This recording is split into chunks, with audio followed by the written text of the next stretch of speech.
हमने अपने खून को बांटा था, हमने जिन्ना को ठुकराया था, हमने लियाकत अली खां को ठुकराया था, हमने गांधी और नेहरू को अपनाया था और ये कहा था कि ये आइन जो है ये हमारी बुनियाद है और यहाँ रोज आइन तोड़ा जाता है। लाल किले से खड़े होकर जो प्रचार मंत्री है जिसको आप लोग प्रधानमंत्री कहते हैं, इसलिए कि इस मुल्क में कभी टीपू सुल्तान पैदा नहीं हुआ था, इस मुल्क में कोई सिराजुद्दौला पैदा नहीं हुआ था, इस मुल्क में कोई उलमाए कराम पैदा नहीं हुए। तो सियासी जमात ये बोलती है माइनॉरिटी पे बड़ा जुल्म हो रहा है। अरे क्यों डरते हो कहने से कि मुसलमान और क्रिश्चियन मारा जा रहा है इस मुल्क के अंदर? इतनी हिम्मत क्यों नहीं है पॉलिटिकल लीडरों में? इस जमीन से मेरी मोहब्बत थी, मेरे बुजुर्गों ने अपने खून को बांटा था। आज मुझे रोज ये साबित करना पड़ता है कि मैं देशद्रोही हूँ या देशभक्त हूँ। हिंदू भाइयों को ये चाहिए कि खड़े होकर ऐलान करें, ये हिंदू मजहब सनातन धर्म के लोग नहीं हैं जो इंसानों को मारकर जश्न मनाते हैं।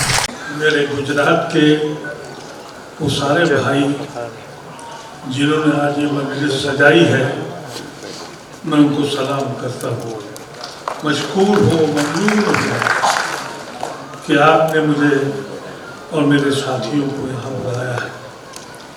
INCR के बारे में आपको मालूम हो चुका है। एक ऐसा वक्त है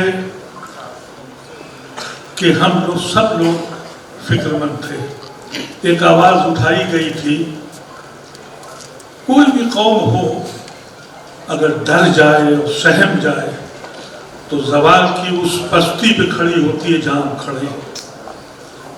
मैं यूपी का रहने वाला हूँ और गुड़गांव में रहता हूँ। जिस दिन सुबह अखबार उठाता हूँ तो ये लगता है कि आज कहाँ क्या सानिया होने जा रहा है।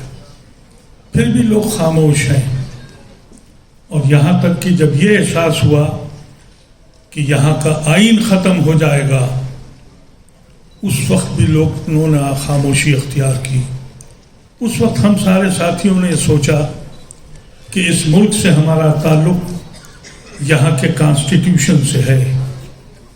हमने अपने खून को बांटा था, हमने जिन्ना को ठुकराया था, हमने लियाकत अली खां को ठुकराया था, हमने गांधी और नेहरू को अपनाया था और ये कहा था कि ये आइन जो है ये हमारी बुनियाद है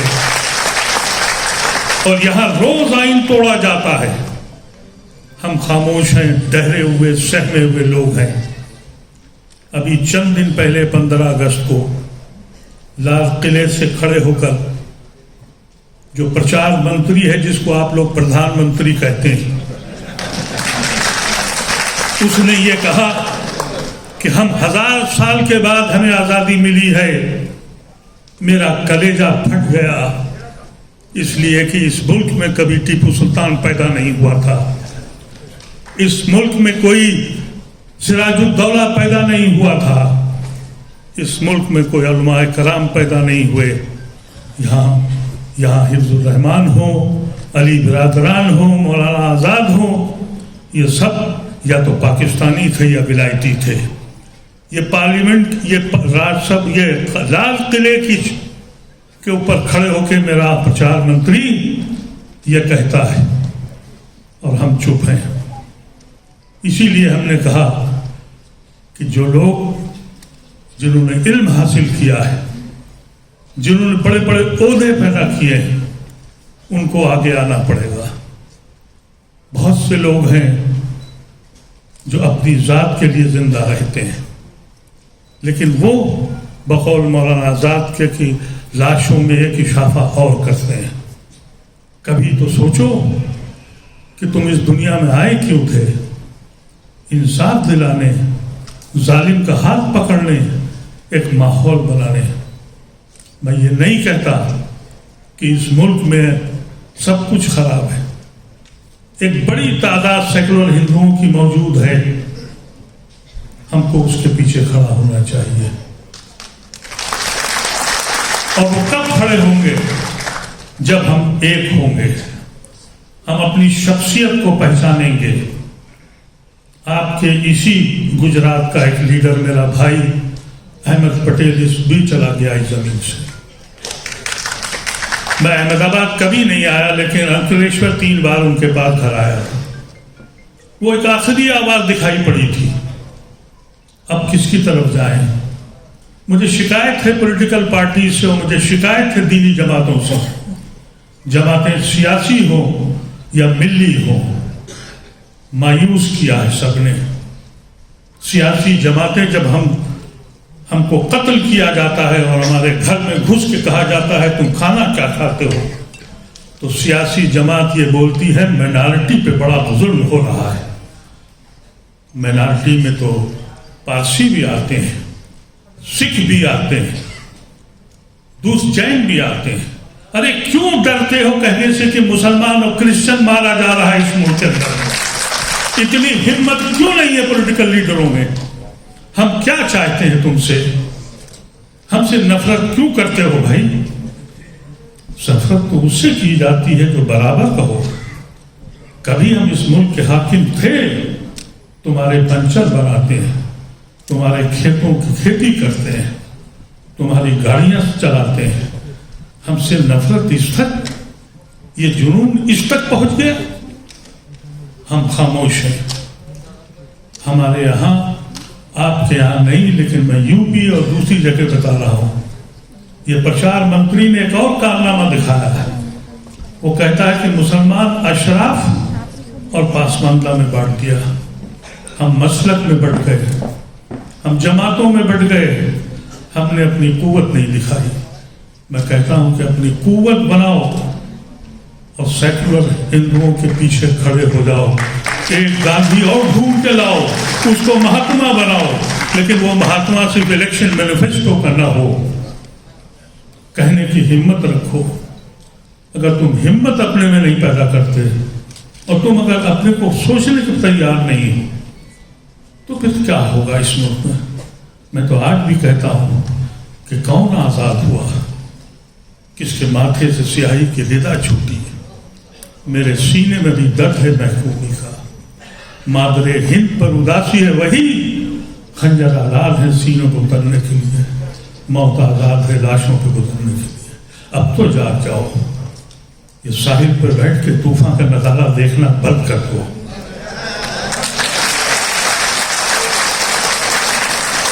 सोचो तुम्हारी औलादों को क्या होगा। मैंने दुनिया के मुख्तलिफ ममालिक में वक्त गुजारा है। मैं हिंदुस्तान इसलिए वापस आया, इस जमीन से मेरी मोहब्बत थी, मेरे बुजुर्गों ने अपने खून को बांटा था। आज मुझे रोज यह साबित करना पड़ता है कि मैं देशद्रोही हूं या देशभक्त हूं। किससे कहें, किससे फरियाद करें?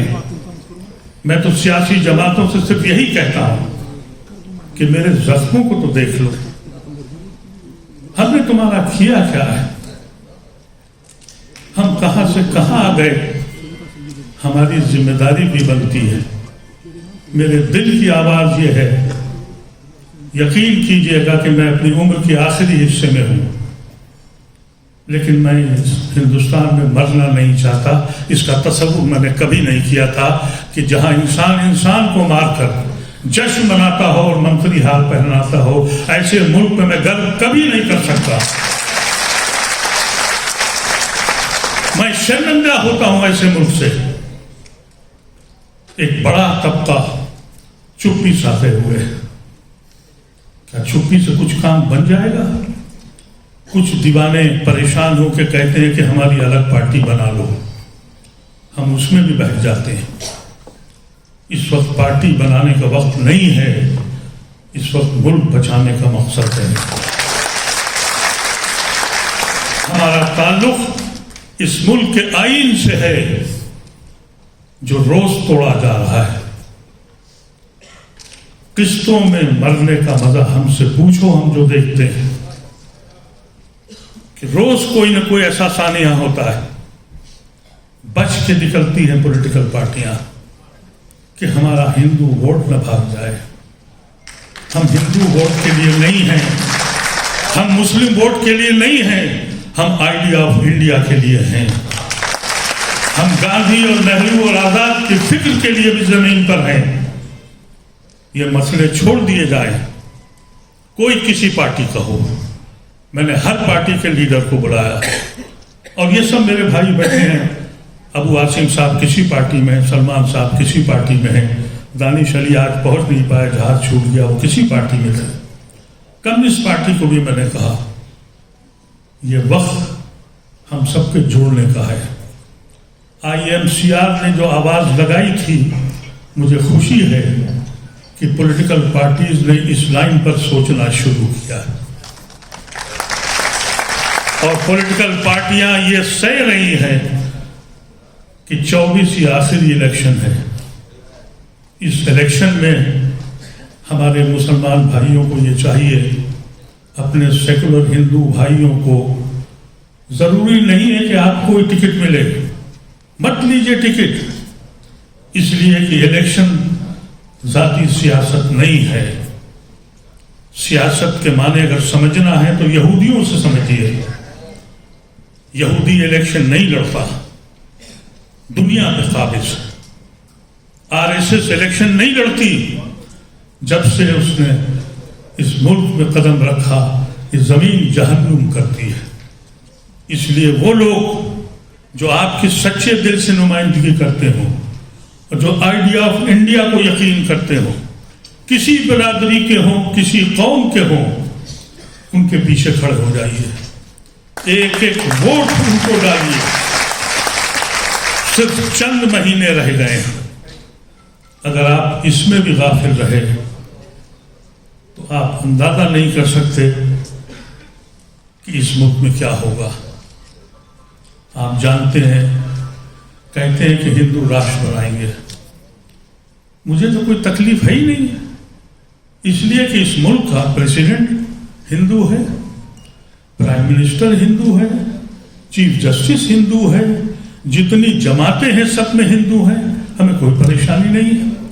लेकिन एक नया तबका पैदा हुआ है कि हम नफरत करेंगे, और हिंदुओं वो तबका जो पैदा हुआ है वो सनातन धर्म की नुमाइंदगी नहीं करता है।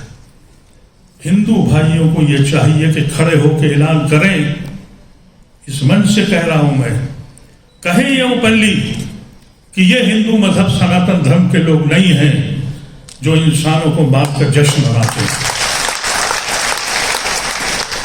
हमारे यहाँ कुछ दीवाने खड़े हुए थे अफगानिस्तान में, सीरिया में और मुख्तलिफ जगहों पर।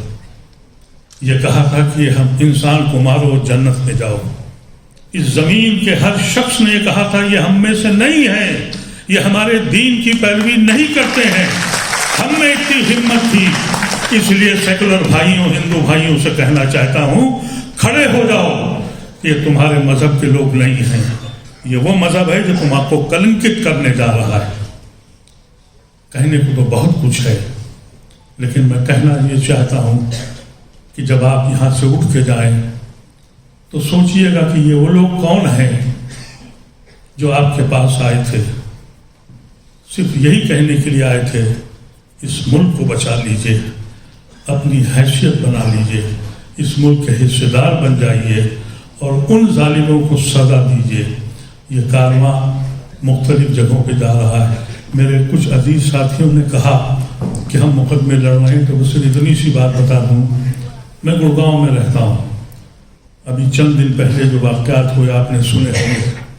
अल्लाह का शुक्र है, हमारे बहुत ही सीनियर वकील सुप्रीम कोर्ट फजल अय्यूबी साहब मौजूद हैं। हम लोगों ने कई मुकदमे तैयार किए हैं। हालत ये है, आपको बता दें अपनी कौम की, कि जिनके घर उजड़ गए वो बयान देने से डर रहे हैं। कह रहे हैं कि हमारा घर तो चला गया, हमारा बच्चा जेल चला जाएगा। बहुत समझा बुझा के समझा रहे हैं कि कुछ लोग खड़े हो जाओ, हम लड़ेंगे मुकदमा तुम्हारा, और हम लड़ रहे हैं, और जहां जहां होगा लड़ेंगे।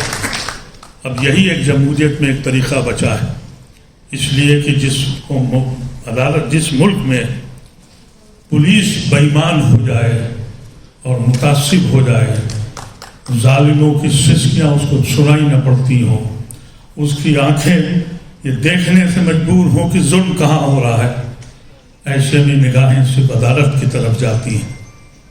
अदालतें क्या करती हैं ये मैं नहीं कह सकता, लेकिन ये ज़रूर कहता हूँ कि अदालतें कमेंट बहुत अच्छे करती हैं, लेकिन जब कलम चलाने का वक्त आता है तो वहाँ कुछ मामला बिगड़ जाता है। अगर वो कलम भी साथ चला दें और अगर हमारी हुकूमत ये पलट गई और दूसरे लोग आ गए, तो जिन्होंने ये गंद फैलाई है पूरे हिंदुस्तान में, इनको आप दूरबीन लगा के ढूंढिएगा, ये मिलेंगे नहीं। वक्त आ गया है कि आप हम सब लोग इस पर फिक्र करें, और जो कौमें अपनी मुस्तकबिल का खाका नहीं तैयार करती हैं और माजी में रहती हैं, वो ज़मीन की उस सतह पर होती है जहां हम खड़े हैं। बहुत बहुत शुक्रिया आपका। मिल्लत टाइम्स को आपकी ज़रूरत है, हमारी आप माली मदद करें।